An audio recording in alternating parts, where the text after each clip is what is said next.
राधे राधे दोस्तों, धर्म और आस्था के इस सफर में आपका स्वागत है। आज हम बात करेंगे कार्तिक मास के कृष्ण पक्ष में आने वाली परम पवित्र रमा एकादशी की।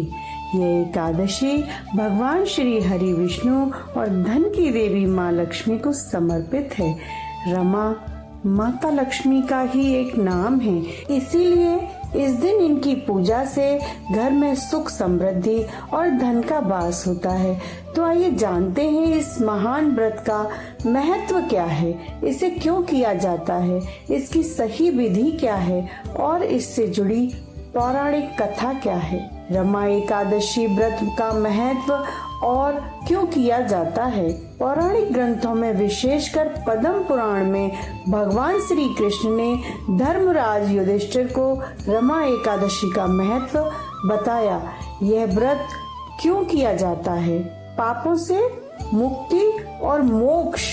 मान्यता है कि इस व्रत को सच्ची श्रद्धा से करने वाले व्यक्ति के सभी पाप नष्ट हो जाते हैं। यह व्रत मोक्ष प्राप्ति का द्वार खोलता है और व्यक्ति वैकुंठ धाम की प्राप्ति करता है। धन, वैभव और समृद्धि। रमा स्वयं माता लक्ष्मी का नाम है। इस दिन भगवान विष्णु के साथ माता लक्ष्मी की पूजा करने से भक्तों को स्थिर लक्ष्मी की प्राप्ति होती है। जीवन में कभी धन की कमी नहीं आती। यज्ञों के समान फल। शास्त्रों में कहा गया है कि रमा एकादशी का व्रत करने से 1000 अश्वमेध यज्ञों और राजसूय यज्ञों का समान फल पुण्य प्राप्त होता है, जो अत्यंत दुर्लभ है। मनोकामना की पूर्ति। यह व्रत सभी मनोकामनाओं की पूर्ति करने वाला है। संक्षेप में अगर मैं बताऊं तो यह व्रत हमें पापों से मुक्ति, भौतिक सुख समृद्धि और अंत में मोक्ष प्रदान करने के लिए किया जाता है। रमा एकादशी व्रत की संपूर्ण पूजा विधि। रमा एकादशी का व्रत 10वीं तिथि की संध्या से ही शुरू हो जाता है और 12वीं तिथि तक चलता है। व्रत का शुभ फल प्राप्त करने के लिए कुछ नियमों का पालन करना बहुत आवश्यक है। 10वीं से ही हम ये नियम धारण कर लेते हैं। संध्या से हमें सात्विक भोजन ग्रहण करना चाहिए और ब्रह्मचर्य का पालन करना चाहिए। स्नान और संकल्प। एकादशी के दिन ब्रह्म मुहूर्त में उठकर पवित्र स्नान करें, स्वच्छ साफ वस्त्र पहने और फिर भगवान के आगे व्रत का संकल्प अवश्य लें। संकल्प के बिना कोई भी व्रत पूर्ण नहीं है। पूजा की तैयारी। घर में पूजा स्थल को साफ करें। पूजा की वेदी पर भगवान विष्णु और माता लक्ष्मी की मूर्ति या तस्वीर स्थापित करें। भगवान को पंचामृत से स्नान कराएं। दूध, दही, घी, शक्कर, गंगा जल आदि से। फिर दीप और भोग, देसी घी का दीपक जलाएं। भगवान को पीले वस्त्र, पीले फूल और विशेष रूप से तुलसी दल अवश्य अर्पित करें। भोग में उनको केले अर्पित करें, फल अर्पित करें, मिठाइयाँ अर्पित करें। मंत्र जाप। दिन भर ओम नमो भगवते वासुदेवाय या हरे कृष्णा महामंत्र का जाप करते रहें, जो बहुत शुभ प्रदान है। शाम को दीपक जलाएं, आरती करें, एकादशी की व्रत कथा सुने, स्वयं पाठ करें और दूसरे दिन द्वादशी को पारण करें। व्रत का पारण तिथि को ही किया जाता है। पारण के समय सबसे पहले किसी गरीब, ब्राह्मण या जरूरतमंद को दान दक्षिणा दें। इसके बाद फल या दूध से बने सात्विक भोजन से व्रत को खोलें। ध्यान रखें कि पारण हमेशा द्वादशी तिथि के शुभ समय पर ही करें। अब इसमें हमें क्या नहीं खाना चाहिए, यानी वर्जित आहार।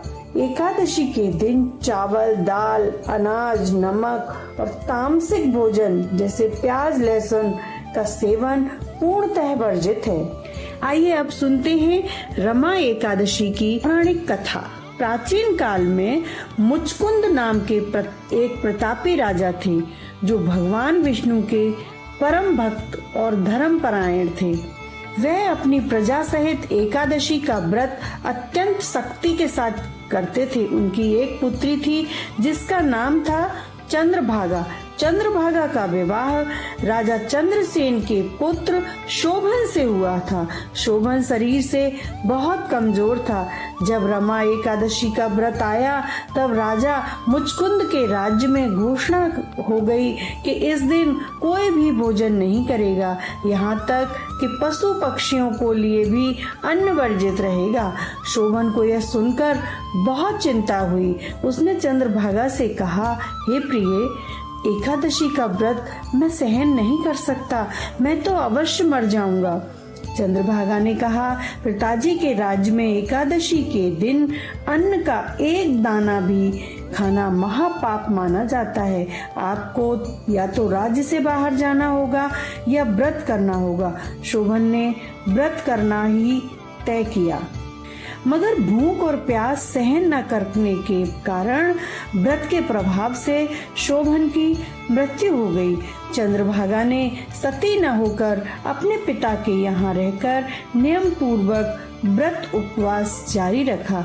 उधर रमान के व्रत और पुण्य के प्रभाव से शोभन को अगले जन्म में एक दिव्य और आलीशान नगर का राज्य मिला जो मंदराचल पर्वत पर था। हालांकि यह नगर अस्थिर था।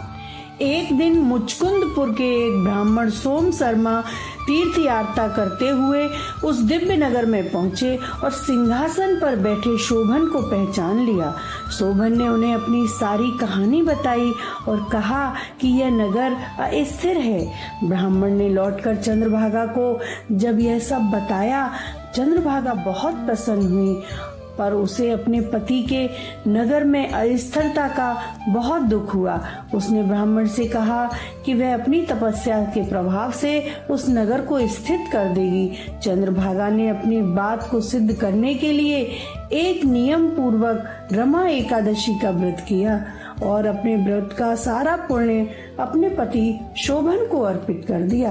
व्रत के इस महापुण्य के प्रभाव से शोभन का नगर स्थिर और अचल हो गया। इस प्रकार चंद्रभागा भी दिव्य आभूषणों से सुसज्जित होकर अपने पति के साथ सुख पूर्वक रहने लगी। यह है रमा एकादशी का महात्म्य। जो मनुष्य इस व्रत को पूरी श्रद्धा के साथ करता है उसे पापों से मुक्ति मिलती है। वह इस जीवन में सुख समृद्धि को भोग कर अंत में मोक्ष को प्राप्त होता है। तो आप सभी को पावन रमा एकादशी पर भगवान श्री हरि विष्णु और माता लक्ष्मी का आशीर्वाद प्राप्त हो। यदि आपको यह कथा और जानकारी अच्छी लगी है तो प्लीज इस वीडियो को लाइक करें, चैनल को सब्सक्राइब करना बिल्कुल ना भूलें और कमेंट बॉक्स में राधे राधे अवश्य लिखें। श्रीमन नारायण नारायण हरि हरि, श्रीमन नारायण नारायण हरि हरि। तेरी लीला तेरी लीला तेरी लीला सबसे न्यारी न्यारी न्यारी न्यारी। श्रीमन नारायण नारायण हरि हरि, श्रीमन नारायण